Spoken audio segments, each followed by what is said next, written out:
Yo, let's balik lagi sama gue di channel Bermatin. Dan ya, pada kesempatan kali ini gue mau mengupdate lagi seputaran Bitcoin. Jadi kemarin juga sudah saya update ya mengenai perspektif berbeda. Ya, jadi adanya kemungkinan lain untuk si Bitcoin. Ya, jadi udah dibahas di video kemarin. Nah, jadi untuk yang video kemarin itu kan saya juga sudah jelaskan di dalam video itu bisa menjadi salah satu bahan pertimbangan.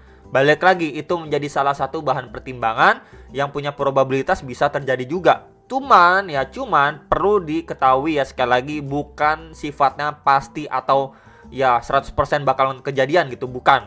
Ya, jadi sekali lagi tolong kalau misalkan ditonton itu disimak dari awal sampai akhir gitu ya. Udah ada disclaimer-nya terlebih dahulu. Ya, karena memang tentunya kan nanti ada news event gitu ya, pengumuman CPI dan lain sebagainya, itu sangat-sangat berpengaruh juga ke market gitu ya. Belum lagi menaikkan suku bunga dan lain sebagainya. Jadi bisa aja pergerakan market itu ya sangat-sangat volatile. Nah, ini saya lihat adanya hal yang menarik gitu ya pada pattern yang kemarin juga sudah saya sampaikan di video kemarin gitu ya. Jadi jangan salah paham dulu. Jadi ini untuk USDT dominance dulu ya. Ini secara time frame kecil aja 30 menit gitu ya untuk jangka pendeknya. Di sini untuk bagian topnya dia create yang namanya lower high, kemudian RSI-nya itu malah create yang namanya higher high. Di sini adanya divergent ya. Mungkin kita bisa ataupun anggap seperti ini ya, hidden bearish divergent nih. Ya, jadi kurang lebihnya ya hampir sama untuk dia bisa melakukan penurunan kembali ya, atau koreksi lagi at least untuk secara RSI-nya pun time frame 30 menit bisa aja dia ngetes lagi ke level atau area sekitar 50. Ya, di kisaran level 50 akan saya coba tandain ya teman-teman di sekitaran sini nih. Nah, ya dia ngetes refresh lagi RSI-nya, baru nanti make decision apakah dia mampu mantul ya untuk USDT-nya bisa melanjutkan penguatan atau dia malah terbreakdown dari level 50 dari segi RSI-nya ini sendiri. Jadi kalau misalkan untuk jangka pendeknya ya let's say untuk USD dominance ini time frame 30 menitnya dia drop gitu ya, koreksi, maka untuk Bitcoin masih punya potensi untuk mengalami rebound atau kenaikan gitu ya ke beberapa area terdekatnya. Ya, jadi ini dulu untuk secara time frame 30 menit gitu ya. Kemudian kalau misalkan dilihat juga dari time frame 1 jamnya, sebentar ini kan saya hapus dulu ya. Palingan balik lagi ke pembahasan kemarin ya. Ini untuk time frame 1 jamnya. Jadi memang dia kan udah ngetes nih di area resisten di box warna hijau ini. Dan kita bisa melihat ya terakhir kali dia udah mengalami penguatan ya di sini. Ya, ini akan coba saya kecilkan ya. Di sini udah mengalami penguatan yang spike ya, kemudian dia retest lagi ke box warna hijau ya, koreksi lagi. Dia nge-spike lagi ya. Kemudian di sini adanya divergent juga ya dari bagian pergerakan harga juga dengan RSI-nya. Di sini ada divergent, akhirnya dia koreksi lagi, testing terhadap EMA 3455 dan juga support di box warna hijau ini di kisaran 6,58 sampai 6,64%-nya. Kemudian dia sekarang ini kita lihat dia nge-spike lagi gitu ya.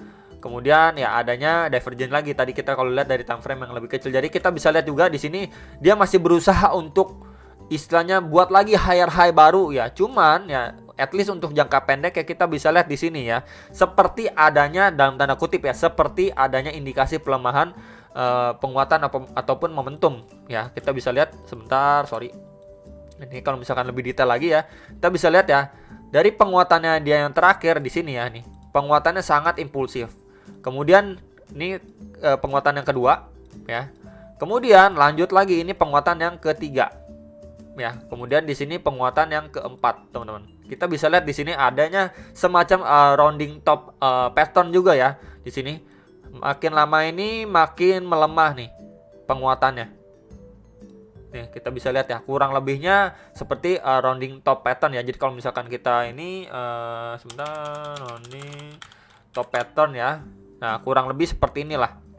Ini juga pernah saya share juga waktu Bitcoin itu coba ngetes 25.000 cuman nggak jebol-jebol gitu kan. Akhirnya dia drop lagi ya, kurang lebih seperti inilah gambarannya untuk si USDT time frame 1 jam. Jadi ini hourly time frame ya, jadi memang dia potensi sekali untuk yang namanya maybe retest lagi ya ke box warna hijau ini. Nah, kalau misalkan box warna hijau ini dia jebol ya, berarti bisa aja untuk rounding top patternnya ini benar-benar aktif ya, dia ngejebol untuk area neckline. Mungkin untuk sementara ini kita bisa concern dulu ya di kisaran 6,6%-nya. Kalau dari area situ jebol ya dia bakalan coba ngetes ke beberapa area target support bawahnya. gitu ya. Jadi kurang lebih seperti itu aja gambarannya secara time frame hourly atau jangka pendeknya pada USDT dominance. Jadi kalau misalkan let's say dia ngetes lagi, retest lagi, atau bahkan dia malah breakdown, wah ini cukup si Bitcoin maybe bisa ngejar ke kisaran 22 ribuan dolar gitu ya. Jadi palingan diperhatikan terlebih dahulu. Kalau misalkan dari sini dia masih mampu lanjut penguatan, ya udah ngetes ke area box ungu ini di sekitar 7% sampai 7,1% gitu ya. Palingan itu dulu aja tadi yang sekarang ini lagi saya pantau dan diperhatikan ya untuk si USDT dominance nih secara time frame 1 jamnya. Ya, jadi sekilas adanya pelemahan momentum ya. Balik lagi kalian harus analisa kembali sebelum make decision atas transaksi kalian masing-masing. Ini pembahasan di video kemarin yang juga sudah saya sampaikan ya, teman-teman. Jadi adanya probabilitas seperti ini. Ya, let's say kalau misalkan dia mantul pun ya ke kisaran maksimalnya ya, target maksimal ke kisaran 22.400 sampai 23.500-an dolar. Di situ juga ada EMA 34, 55 dan juga ada golden ratio dari Fibo sebelum dia bisa melanjutkan penurunannya, at least ngejar ke WFC-nya di mana di itu di kisaran support sebelumnya di box warna putih ini di sekitar 19 ribuan dolar ya. Dan ya, kemudian kalau di situ kan adanya kemungkinan untuk dia bisa mantul lagi, let's say gitu kan. Ngejar lagi ke next target, bahkan ngetes nih ya di highest terakhirnya si Bitcoin di kisar-kisaran area sini, teman-teman nih, kisar-kisaran area sini ini di sekitar 28.000 sampai 32.000 dolar. Jadi bisa ngetes sampai ke kisar-kisaran area situ. Cuman memang balik lagi untuk analisa fundamental dan lain sebagainya, news event itu sangat-sangat berpengaruh banget untuk si Bitcoin. Nah, skenario ini bisa terjadi ya, bisa terjadi kalau ya, ini sekali lagi disclaimer, ini bisa terjadi kalau at least pertama dia kena reject dulu kan, waktu di WFB-nya dia kena reject. Oke, lanjut koreksi, ngetes ke kisaran 19.000. Nah, waktu di 19.000 ini harus benar-benar mampu dipertahankan sama si Bitcoin gitu. Kalau misalkan area ini dibablas, ya udah dia OTW 13.000 ya 12.000 dolar itu sangat-sangat possible. Tapi kalau misalkan area ini benar-benar mampu di maintain ya, skenario A, B, C koreksi pattern ini benar-benar work, kemudian dia testing di area 19 ribuan dolar ini benar-benar kuat gitu ya, di sekitar 19.000 ini kuat, ya adanya potensi untuk dia masih bisa melanjutkan penguatannya lagi, at least ngejar ke kisaran 28 ribuan dolar gitu. Itu masih possible untuk si Bitcoin. Nah, kemudian kalau misalkan nanya, kalau misalkan skenario-nya nggak kayak gini, apakah ada skenario lain gitu ya? Oke, masih ada teman-teman ya. Nih, kalau misalkan kita mengacu dengan skenario yang ini, di sini kan memang kalau misalkan kita lihat secara daily time frame, ini secara overall ya dia create yang namanya bear flag pattern, dan ya dia secara overall juga masih bermain di dalam range channelnya dia nih ya, di antara dua garis kuning ya, tren atas dan tren line support bawah. Jadi let's say kalau misalkan ya skenario ataupun outlook yang ini tidak begitu berjalan ya, istilahnya invalid gitu lah ya. Dia waktu naik ke WFB-nya malah mampu bablas lewatin 24 ribuan dolar gitu ya.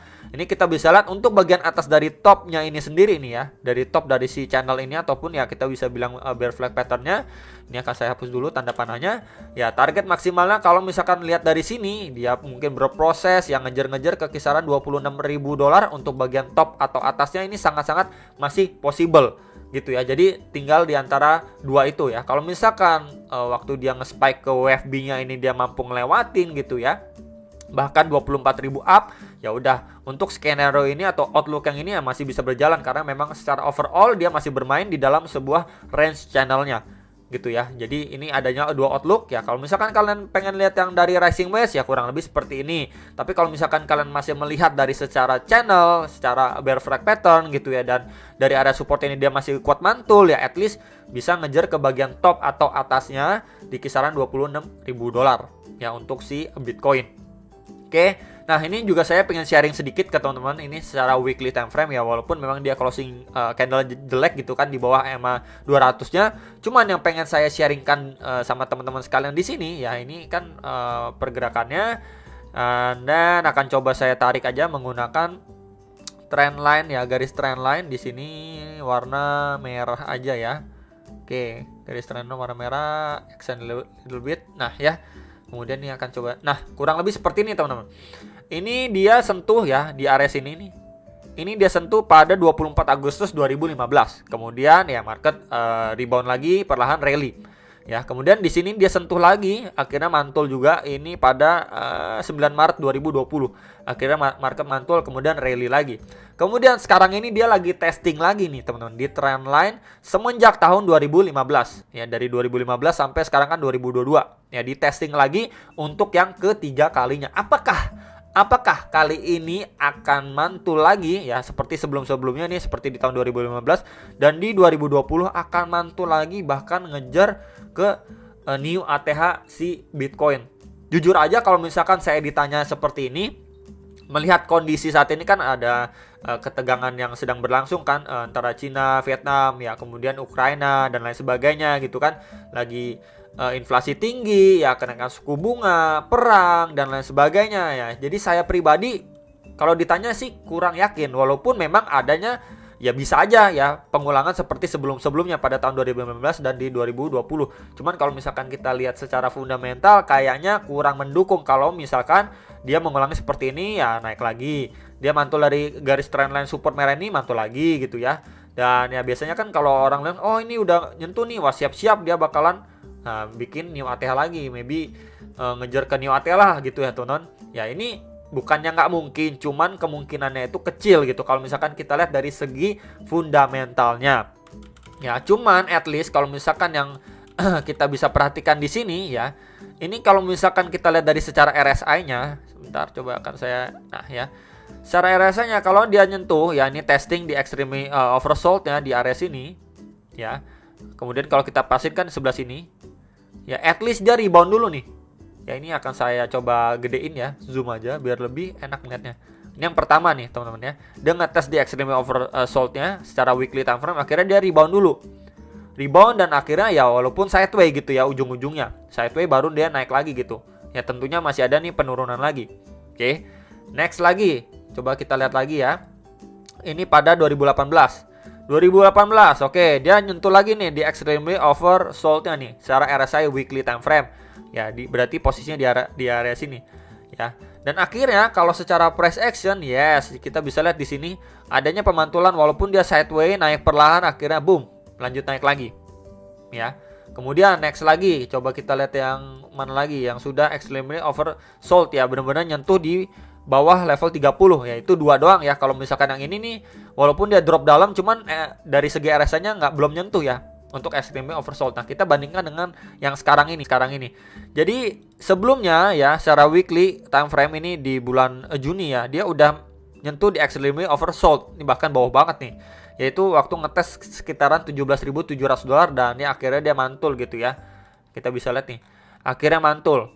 Sebentar, nah di sini ya akhirnya dia mantul dan ya bisa aja kejadian seperti sebelumnya walaupun memang adanya pemantulan kecil ya, bukan menutup kemungkinan untuk dia at least bisa aja dia sideways dulu sebelum dia lanjut naik, atau ya ini sideways kemudian masih ada turun sekali lagi ya sebelum nanti dia melanjutkan penguatannya. Ya kalau misalkan kita lihat pada pergerakan sebelum-sebelumnya pada pergerakan sebelum-sebelumnya nih ya, walaupun dia mantul sideways lagi. Kalau yang ini dia mantul, dia turun lagi sideways, ada bantingan lagi baru dia lanjut naik. Ya jadi memang kurang lebih kalau ditanya apakah masih bisa turun ya masih bisa. Ya at least ataupun sideways turun sebelum dia melanjutkan penguatannya. Jadi memang masih adanya kemungkinan untuk dapat sekali bantingan lagi sebelum kita lanjut naik secara perlahan secara weekly time frame gitu ya. Jadi itu disclaimer-nya untuk teman-teman sekalian untuk lebih berhati-hati atau waspada, bukan berarti ini bakalan lanjut ngepam lagi dan lain sebagainya gitu ya. Jadi tetap prepare for the worst untuk bantingan yang bisa aja terjadi dengan skenario yang itu ya. Jadi ini untuk berhati-hati aja. Dan balik lagi, kalau area 19.000 ini jebol nih, box warna putih ini jebol ya, ini possible untuk dia bisa ngejar lagi bahkan sampai 13 ataupun $12.000. Oke.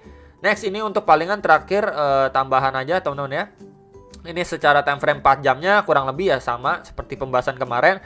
Ya ini secara perlahan ya bisa aja dia naik, nanti koreksi lagi, nanti naik lagi, koreksi lagi, naik lagi, koreksi lagi.